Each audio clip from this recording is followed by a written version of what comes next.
আপনার নামটা বলেন আগে। আমার নাম শম্ভু সাধু। এই রাস্তা দিয়েই শাহী স্নানের দিনগুলোতে লক্ষ লক্ষ পুণ্যার্থী যাবেন সঙ্গমের দিকে পুণ্য স্নানের জন্য। মিলন হবে কত দিনে আমার মনের মানুষেরও শনে। আহা আহা, মানে এটাও কিন্তু এক ধরনের হানি ট্র্যাপ। প্রণাম বাবা, হর হর মহাদেব। কে পক রাহা হ্যায়? এই যে ব্রিজটা যার উপর দাঁড়িয়ে আছি এখন গঙ্গার ওপরে, এটা টেম্পোরারি ব্রিজ, এটা 1 নম্বর ব্রিজ। এরকম 30টা ব্রিজ তৈরি করা হয়েছে টেম্পোরারি ব্রিজ এই মেলা উপলক্ষে। আজকে 10 তারিখ, 10ই জানুয়ারি 2025। আমরা এখন রয়েছি প্রয়াগরাজ থেকে ঠিক 150 কিলোমিটার আগে। গতকাল সকালবেলা আমরা বাড়ি থেকে রওনা দিয়েছিলাম, সারাদিন গাড়ি চালিয়ে এই জায়গাটায় মুঘলসরাই থেকে খানিকটা এগিয়ে এসে এই জায়গাটায় আমরা রাত্রিবেলা ছিলাম। 3500 টাকায় ডিনার প্লাস 2টো রুমে 4 জনের থাকা খাওয়া হয়ে গেছে। একদমই ঠিকঠাক রেট, এই বিষয়ে কোনো সন্দেহ নেই। এখন এখান থেকে রওনা দিচ্ছি, এখন বাজে সকাল 9:30। এখান থেকে আমরা যাচ্ছি প্রয়াগরাজ। কুম্ভ মেলায় যা আমাদের এক্সপিরিয়েন্স হবে তাই তুলে ধরবো এই ভিডিওতে এবং এই সিরিজের সব ভিডিওতে। প্রত্যেক দিন আমরা চেষ্টা করব আমাদের এক্সপিরিয়েন্স সরাসরি আপনাদের কাছে পৌঁছে দিতে, আনকাটভাবে। আপনাদের সবাইকে স্বাগত জানাচ্ছি আমাদের চ্যানেলের আরেকটা সম্পূর্ণ নতুন ভ্রমণ সিরিজে। আমার সঙ্গে আছে পৃথ্বীজিৎ, তো আছেই, সেই সঙ্গে আছে রাজু আর অর্পণ। রাজুর টিয়াগো গাড়ি চড়িয়ে এসেছি আমরা সড়ক পথে এসেছি কারণ ট্রেনের টিকিট ছিল না, আর থাকার জন্য একটা এয়ারবিএনবি নিয়েছি, খুব কস্টলি, ওখানে গিয়ে বলছি। রাজু আমাদের সঙ্গে, মনে আছে তো, রাজস্থানে গিয়েছিল। রাজু, টুপুর, গোগল আর টিটো এই গাড়িতে চড়েই আমরা গিয়েছিলাম। সেই রাজস্থান সিরিজ আমাদের প্রথম লং ড্রাইভের সিরিজ। আর এখন আমাদের সঙ্গে যোগ হয়েছে অর্পণ। অর্পণকে আমি একটু দেখিয়ে দিই। অর্পণ, দাও ক্যামেরা। এই হচ্ছে অর্পণ, একদম দেখা যাচ্ছে।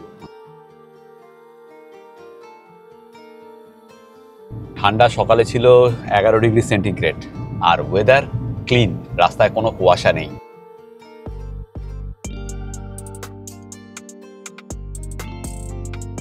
রাস্তার পাশে এখানে প্রচুর ধাবা, ব্রেকফাস্ট করতে হবে।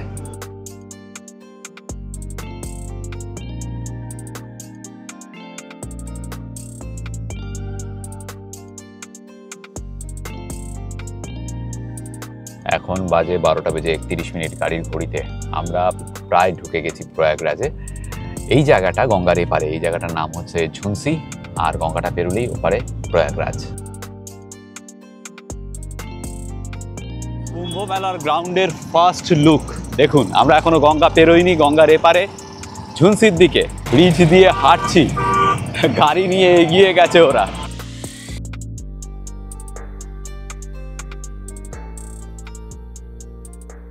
বাদিকে ভরদ্বাজ পার্ক, সেটাকে বাদিকে রেখে আমরা এখন এই হাসিমপুর রোড দিয়ে যাচ্ছি। এদিকে আমাদের হোমস্টে আর খানিকটা দূরেই।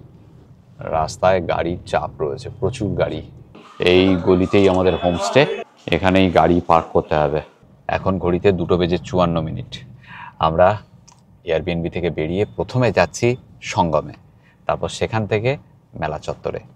আমাদের এয়ারবিএনবি থেকে সঙ্গমের ডিস্ট্যান্স গুগল যা দেখাচ্ছে তা হচ্ছে 4 কিলোমিটার, সময় লাগবে 20 মিনিট মতো। এখানে ভান্ডারা চলছে, সেই জন্য এত ভিড়, আর সেই জন্য সামনের রাস্তায় জ্যামও লেগে গেছে। বাদিকে হচ্ছে নাগবাসুকী মন্দির, সোজা সঙ্গম 1.5 কিলোমিটার, ডান দিকে বড়ে হনুমানজি মন্দির। এটা হচ্ছে কচ্ছপ দুয়ার, যেটা দিয়ে ঢুকলাম আমরা। এখনো সেইভাবে ভিড়টা চোখে পড়ছে না, লোকজন আসা শুরু হয়েছে। আজকে 10 তারিখ, 13 তারিখ প্রথম স্নান, পৌষ পূর্ণিমার স্নান। আগামীকাল বিকেল থেকে আসল ভিড়টা শুরু হবে। এই সামনের নন্দীদ্বার, এই নন্দীদ্বার দিয়ে ভেতরে ঢুকছি আমরা, সামনেই সঙ্গম। এই রাস্তা দিয়েই শাহী স্নানের দিনগুলোতে লক্ষ লক্ষ পুণ্যার্থী যাবেন সঙ্গমের দিকে পুণ্য স্নানের জন্য। দোকান বাজার এখনো সেভাবে বসেনি, সামান্য কিছু ঠেলা আর কিছু ফুটপাতের লোকজন আছে যারা পসরা নিয়ে বসেছে।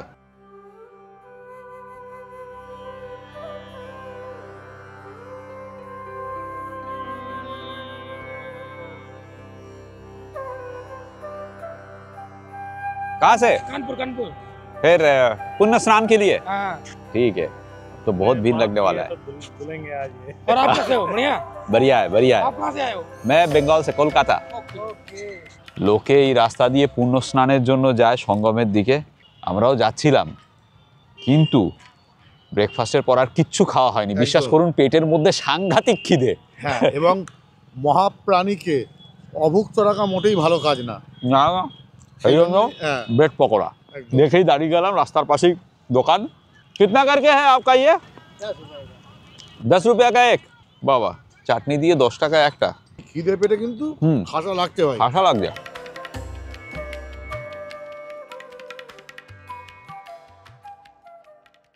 এই রকম হাজারে হাজারে টয়লেট করা রয়েছে, টেম্পোরারি টয়লেট করা রয়েছে পুরো কুম্ভ মেলা প্রাঙ্গণ জুড়ে।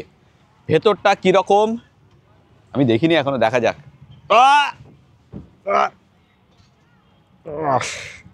সাংঘাতিক। যদি ভেষজ কিছু নিয়ে থাকেন তবেই যেতে পারবেন, সুস্থ অবস্থায় পারবেন না।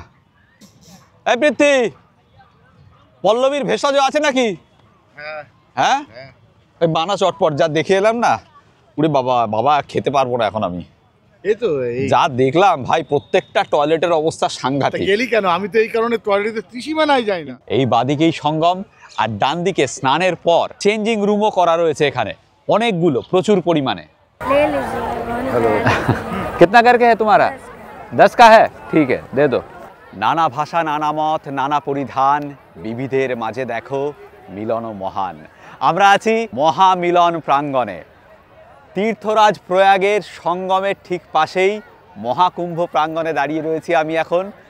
এটাই আমার ভারতবর্ষ।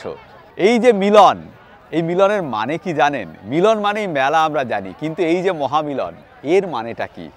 মিলন হবে কত দিনে, আহা, জয় গুরু। মিলন হবে কত দিনে, আহা। আমার মনের মানুষেরও শনে, আহা আহা, আমার মনের মানুষেরও শনে। চাতক প্রায় নিশি জয় গুরু। কালো শশী, আহা। আমি হব বলে, আহা, আমি হব বলে চরণ দাসী, আমি হব বলে চরণ দাসী, ওইরূপ ফেরিয়ে দর্পণে, ওইরূপ ফেরিয়ে দর্পণে, আমার মনের মানুষেরও শনে, আমার মনের মানুষেরও শনে। সূর্যের চারিদিকে পৃথিবীর একবার প্রদক্ষিণ করতে সময় লাগে 365 দিন 6 ঘন্টা। বৃহস্পতি গ্রহের সূর্যের চারিদিকে একবার প্রদক্ষিণ করতে সময় লাগে আমাদের সময় 12 বছর। এই প্রত্যেক 12 বছর পর পর আসে কুম্ভযোগ, পূর্ণ কুম্ভের যোগ। আর এই 12টা পূর্ণ কুম্ভ হবার পরে আসে মহাকুম্ভযোগ। এবার 2025-এ মহাকুম্ভযোগ, সেই মহাকুম্ভযোগ যা আসে 144 বছর পর পর। আগামী 1.5 মাসে 40 থেকে 45 কোটি মানুষের সমাগম হবে এই তীর্থরাজ প্রয়াগের মহাকুম্ভ প্রাঙ্গণে পুণ্য স্নানের জন্য। মোট 6টা শাহী স্নান রয়েছে, যা শুরু হচ্ছে 13ই জানুয়ারি থেকে। 13ই জানুয়ারি পৌষ পূর্ণিমা স্নান, 14 তারিখ 14ই জানুয়ারি মকর সংক্রান্তি, তারপর 29শে জানুয়ারি মৌনী অমাবস্যা, 3 ফেব্রুয়ারি বসন্ত পঞ্চমী স্নান, 12ই ফেব্রুয়ারি হচ্ছে মাঘী পূর্ণিমা স্নান, তারপরে সর্বশেষ শাহী স্নান হচ্ছে 26শে ফেব্রুয়ারি মহাশিবরাত্রি স্নান। ভাই, হ্যাঁ। সে লাইনটা মনে আছে? কোনটা? সমুদ্র মন্থনে ওঠে অমৃতেরই ভাণ্ড, হ্যাঁ। আর তাই নিয়ে দেবাসুরে তুলকালাম কাণ্ড। ঠিক, এই অমৃত কুম্ভের গল্প আপনারা সবাই জানেন। সমুদ্র মন্থনে তো অমৃত কুম্ভ উঠলো, সে অমৃত ওঠার পরে কুম্ভে রাখা হলো, সেই জন্যই অমৃত কুম্ভ। এবার অসুরেরা তো ছাড়বে না, আর দেবতারাও চান যে অসুররা যেন কোনোভাবেই এই অমৃতের সন্ধান না পায়, অমৃত গলাধকরণ করতে না পারে, তাহলেই সর্বনাশ। যাই হোক, তো দেবতারা কি করলেন? বিষ্ণু শরণাপন্ন হলেন। বিষ্ণু মোহিনী মূর্তি ধারণ করে সেই অমৃত কুম্ভ নিয়ে অসুরদের ফাঁকি দিয়ে যখন যাচ্ছেন, তখন সেই কুম্ভ থেকে 4 ফোঁটা অমৃত এই ধরনের 4 জায়গায় পড়লো। মানে এটাও কিন্তু এক ধরনের হানি ট্র্যাপ। হ্যাঁ ব্যাপারটা তাই তো, ওরা অন্য কিছু থেকে মোহিত হয়ে গেল, হ্যাঁ। আর ব্যাপারটা অন্যরকম। হ্যাঁ এক্স্যাক্টলি, এবার এটা আমার মাথায় আসবে, কারো মাথায় আসবে না, পৃথিবীতে এই হানি ট্র্যাপ, তাই না? যাই হোক, এই 4 জায়গায় পড়লো, আপনারা জানেন 4টি জায়গার মধ্যে একটি হচ্ছে প্রয়াগরাজ, একটি হরিদ্বার, আর নাসিক, উজ্জয়িনী, মধ্যপ্রদেশের উজ্জয়িনী। এক দল সাধু আসছেন স্নান করতে।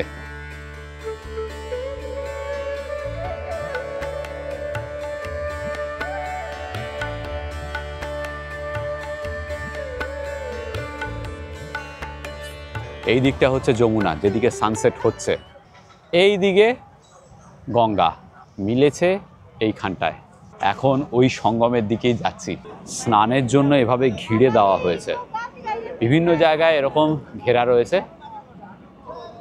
আর এটাই হচ্ছে সঙ্গম। দেখুন, ওপাশ থেকে যমুনা আসছে আর এদিকে গঙ্গা, এইখানে মিলেছে 2 নদী। আমরা জানি এই সঙ্গম হচ্ছে ত্রিবেণী সঙ্গম, গঙ্গা যমুনা আর সরস্বতীর সঙ্গম। গঙ্গা যমুনা তো ভিজিবল দেখতে পাচ্ছি, কিন্তু সরস্বতী ইনভিজিবল। বলা হয় সরস্বতী মাটির নিচে দিয়ে প্রবাহিত হচ্ছে। জিওলজিস্টদের মতে সরস্বতী অনেক বছর আগে লুপ্ত হয়ে যায় প্রাকৃতিক কারণে, সেটা একটা সায়েন্টিফিক রিজন। আর পৌরাণিকভাবে বলতে গেলে, যেটা আমরা অনেকগুলো পৌরাণিক কাহিনী আছে সরস্বতীর বিলুপ্তির বা হারিয়ে যাওয়ার পেছনে, তার মধ্যে একটা হচ্ছে যেটা বলে যে সরস্বতী মাটির তলা দিয়ে বইছে গণেশের অভিশাপে। ঘটনাটা ছিল এরকম যে মহাভারতের কাহিনী যখন ব্যাসদেব বলছেন আর গণেশ লিখছেন, তখন তো ব্যাসদেব একই কঠিন কঠিন শব্দ বলছেন আর গণেশ সেগুলোকে তর্জমা করে সহজ ভাষায় লিখছেন, কথা তাই ছিল, জানেন আপনারা। কিন্তু এই লেখা এবং বলার কাজটা হচ্ছিল সরস্বতীর পারে। সরস্বতীর স্রোতের আওয়াজে গণেশের খুব ডিস্টার্ব হচ্ছিল, একই কনসেন্ট্রেট করতে হচ্ছিল ওই তর্জমার জন্য কঠিন কঠিন শব্দের। তারপরে সরস্বতীর আওয়াজ, তো গণেশ তখন রেগে গিয়ে সরস্বতীকে শাপ দেন, বলেন যে তুমি আর ওপর দিয়ে বইবে না, তুমি মাটির নিচে দিয়ে বইবে। সেই থেকে নাকি সরস্বতী মাটির নিচে দিয়েই প্রবাহিত হচ্ছে।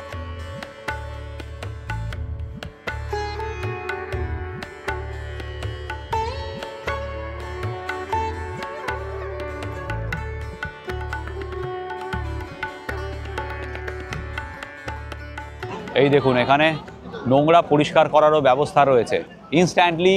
এখানে প্রচুর এরকম ভলেন্টিয়ার্স রয়েছে যারা নদীর থেকে নোংরা তুলছে, প্লাস্টিক তুলছে। এটা দেখেও ভালো লাগছে।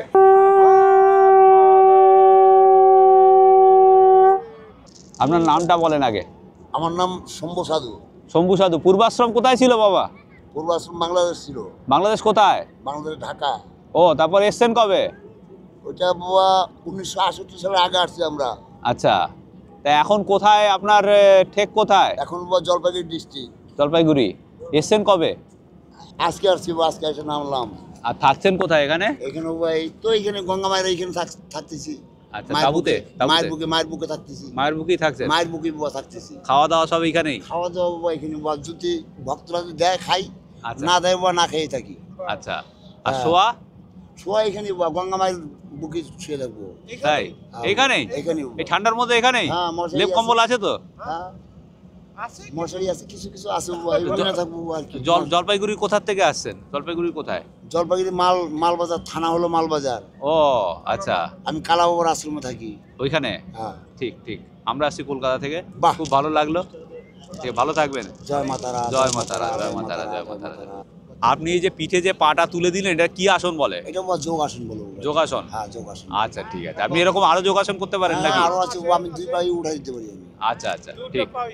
এইখানে কতদিন থাকবেন? এখানে বাবা 1 মাস থাকবো। 1 মাস এখানেই থাকবেন? 1 মাস এখানে থাকবো বাবা। আচ্ছা, তারপর আপনি কি শিবরাত্রি স্নান অবধি থাকবেন নাকি? হ্যাঁ, শিবরাত্রি স্নান অব্দি বাবা ইচ্ছা আছে আর কি, মা যদি রাখে তাহলে থাকবো। শরীর যদি ভালো থাকে আচ্ছা তাহলে বাবা থাকবো বাবা। ঠিক আছে, ঠিক আছে, আসি। হ্যাঁ আচ্ছা বাবা, ঠিক আচ্ছা। আছে। হর হর মহাদেব। নানা রকমের অভিজ্ঞতা হচ্ছে, কত মানুষ দেখছি, বিভিন্ন রকমের মানুষ। হ্যাঁ, তবে এখনো ভিড় সেভাবে হয়নি, যাকে বলে মেলা জমে ওঠা সেটা হয়নি। হ্যাঁ, একদম। আরও 2 দিন রয়েছে সময়। আগামীকাল বিকেল থেকে সমস্ত নিশ্চয়ই, চিত্র নিশ্চয়ই। পরিবর্তন হয়ে যাবে।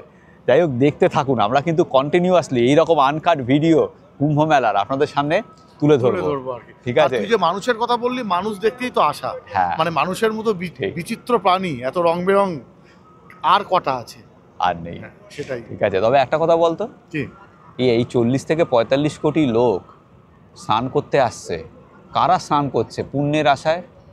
আমি সেটা নিয়ে একটু কনফিউজড, আমি ব্যাপারটা জানি না। নিশ্চয়ই তারা সবাই পাপী না, মানে আমাদের দেশে 40 কোটি পাপী তার পাপ ধোয়ার জন্য এখানে আসছে, এটা না। ভাবতে খুব বাজে লাগবে আমার আর কি ব্যাপারটা। কাজে সেটা নিশ্চয়ই না, এটার সঙ্গে অনেক না, ধর্মাচরণ অনেক কিছু জড়িয়ে আসল আছে। কথাটা হচ্ছে পাপ ধোয়া নয়, আসল কথাটা হচ্ছে স্যালভেশন। Salvation। আমাদের হিন্দু ধর্মের একটা মূল কথা হচ্ছে আত্মার মুক্তি। ঠিক ঠিক ঠিক। এবং এই মহাকুম্ভ যোগে যদি আমরা স্নান করি তাহলে বলা হয় আত্মার মুক্তি ঘটবে, হ্যাঁ। মোক্ষ লাভ হবে। ঠিক। এই মোক্ষ লাভটাই কিন্তু মূল উদ্দেশ্য। অনেকে বলেন পাপ ধোয়া কিন্তু নয়, একদম তাই, মোক্ষ লাভই হচ্ছে উদ্দেশ্য। তবে এখানে আরো একটা কথা আছে শ্রীকৃষ্ণের, সেটা হচ্ছে কর্মযোগে বলেছেন, তাই না? কর্মণ্যে বাধিকারস্থে মা ফলেষু কদাচনা, তাই তো? ঠিক। তার মানে আমাদের কাজটা করে যেতে হবে, ফলের আশা না করে। তবে একটা কথাও ঠিক, যে মানুষের ক্ষতি যেন না হয়, তবে একদমই, কিন্তু পাপ হওয়ার একদমই। সম্ভাবনা কম, মোক্ষ সেই। লাভের সম্ভাবনা বেশি। বেশি আর যাই হোক, 144 বছরের একটা যোগ, আমরা নিজেদের ভাগ্যবান বলে মনে করছি যে আমাদের জীবদ্দশায় এই রকম একটা যোগের, এই রকম একটা মহামিলনের, এই রকম একটা মেলার, এই রকম একটা পুণ্য যোগের সাক্ষী থাকতে পারছি, ঠিক, তাই না? এর জন্য পুণ্যের দরকার, আমরা অনেক পুণ্যবান বলা যায় আর কি। এর জন্য কিন্তু আমরা পুণ্যবান একদম। যে আমরা এই যোগের সাক্ষী থাকতে পারছি। থ্যাংক ইউ, তুই গ্রেট হো। বলছি ভাই, এই যে তুই এইমাত্র একটা গুরুচণ্ডলী ভাষায় ভগবানের উদ্দেশ্যেই বললি তো নাকি? হ্যাঁ, ভগবানের মানে উনি উদ্দেশ্যে। কি বুঝলেন ব্যাপারটা, মানে তুই কি বলতে তা চাইছিস? তুই কি মনে করিস ভগবান 3 ইডিয়টস দেখেন? হিসেব রেখেছেন না, চিত্রগুপ্ত আছে তো, কন্টিনিউয়াস লিখে সেই, যাচ্ছে। মানে তুই মানে পৃথিবীর যে কোনো ভাষাতেই তুই যদি বলি। প্রার্থনা করিস, যদি ভক্তি ভরে ভগবানকে ডাকিস, তার মানেটা হলো তাহলে ভগবান সেটা শুনছেন। অবশ্যই ভাষাটা ব্যাপার না, ভাষাটা ব্যাপার না, মতটাও ব্যাপার ব্যাপার না, না, ঠিক আছে? এক্ষেত্রে আমাদের সেই রামকৃষ্ণের কথা বারে বারেই উঠে আসবে, আবার সেই বলার কথা যে যত মত তত পথ, যেটা একদম, সেটা যত মত তত সবসময়, পথ, হ্যাঁ। অবশ্যই।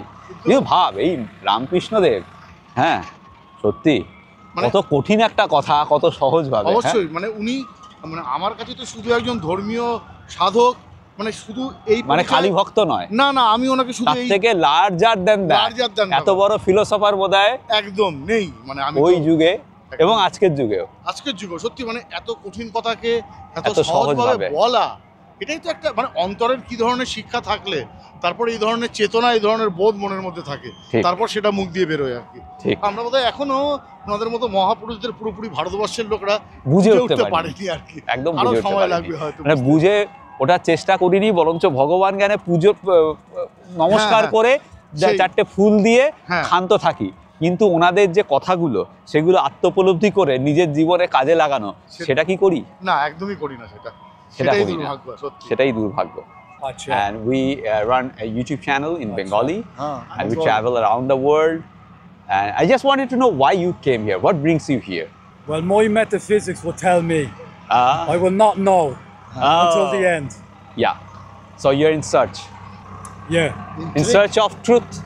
Nectar, Amrita, Amrita, in search of Amrita. Soma. আজকের এই ভিডিওতে কিন্তু আমরা আর সাধুদের আখাড়াগুলো দেখাবো না, নাগা সাধুদের আখাড়া বা অন্যান্য যে বৈষ্ণব আখাড়া রয়েছে সেই মূল আখাড়াগুলো, সেগুলো এই ভিডিওতে থাকছে না। আগামীকাল সকালে আমরা ওই ত্রিবেণী মার্গ, কালী মার্গ এইসব জায়গায় যাব যেখানে রয়েছে ওই সাধুদের আখাড়া, আর তা আসবে পরের ভিডিওতে। এই মেলার দেখভাল করার জন্য, সাফ সাফাই করার জন্য প্রচুর মানুষকে নিয়োগ করা হয়েছে সরকারের তরফ থেকে, তাদের মধ্যেই দুজনের সঙ্গে রয়েছি আমরা এখন। ভাই নাম बताना आपका? मेरा नाम नितिन। नितिन, और आपका? कल्लू। आप लोग यही के हो, इलाहाबाद के? नहीं, बांदा जिला। अच्छा, वहाँ से आ गए। कितने बंदे हैं सफाई के काम में यहाँ पे? यहाँ पे बहुत है, 1 लाख से ऊपर ही है। 1 लाख से ऊपर है हाँ, पूरा प्रांगण में? हाँ। अच्छा, और ये आपको कितने दिन के लिए रखा गया है? हमें खाली मेला के लिए। मतलब 1.5 महीने? हाँ, 1.5 महीने, तब तक मेला रहेगा, तब तक हम रहेंगे यहाँ। अच्छा, और ड्यूटी आवर्स कितना है आपका? हमारा अभी तो 2 से 10 है, 8 घंटे ड्यूटी ले रहे हैं। और हर शिफ्ट में अलग अलग बंदे होंगे? हर शिफ्ट में अलग बंदे हैं। लोग आदमी बदलेगा? हाँ। ठीक है। प्रणाम बाबा, हर हर महादेव। क्या पक रहा है?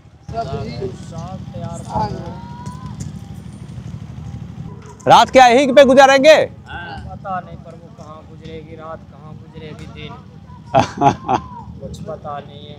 अच्छा, पल कहाँ बीतेगी कुछ पता नहीं है, ठीक। क्योंकि यहाँ प्रशासन के ऊपर प्रभु खेल है। नहीं, प्रशासन ने तो यहाँ पे तंबू वगैरह दिए हैं आपके लिए। प्रभु हमारे लिए तो कुछ भी नहीं, हमारे लिए तो यह अग्नि है। अभी कहेगा प्रभु यहाँ से जाइए, समेटेंगे सीताराम। जय जय जय जय शिव, जय जय शिव। राजाओं का राज प्रयागराज, कृपया करके इस दास पे रहम करना। हाँ हाँ एकदम एकदम। এখনো পুরো দমে তৈয়ারির কাজ চলছে, পুরোপুরি কিন্তু মেলা প্রাঙ্গণ এখনো প্রস্তুত নয়, প্রস্তুতি তুঙ্গে যাকে বলা যায়।